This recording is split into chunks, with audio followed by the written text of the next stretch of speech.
हा पुढच्या जन्मात कशाचा जन्म पाहिजे तुम्हाला? स्त्रीचा पाहिजे, माणसाचा पाहिजे? महत्वाचा विषय तुला काय बोलायचं आहे तुम्हाला या विषयावर? महत्वाचा विषय काय इकडे काय सगळं समोर कॅमेरा आहे. इकडे सगळे तकलीफ आहे. तकलीफ आहे? तुम्हाला काय तकलीफ आहे इथं?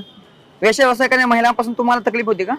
नाही होत का? तुमची त्यांना होती का? मग नाही काहीच होत नाही. आता काय अडचण आहे नेमकी तुमची? तुम्ही कोण आहेत नेमके? मी अजय गायकवाड. अजय गायकवाड. इथं कशाला आलेत? इकडे फिरायला आलोय. फिरायला? मुंबईवरून आलो. मुंबईवरून खास आले तुम्ही इकडे?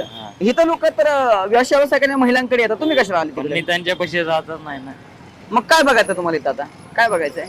दगडूशेठ हो. दगडूशेठ गणपती बाप्पा तिकडे आहेत गे. इकडे काय काम आहे तुमचं? रस्ता चुकून इकडे आलेत का तुम्ही? बाप्पा तिकडे आहेत, गणपती बाप्पा इकडे नाहीत? हा जाऊ. हा? ठीक आहे या मग तुम्ही. धन्यवाद. धन्यवाद या. हा. आता हे सर्व म्हटलं मी इकडे फिरायला आलोय. फिरायला इकडे काय आता का महाबळेश्वर आहे का इथं? काय इथं का डोंगर झाले का बघायला?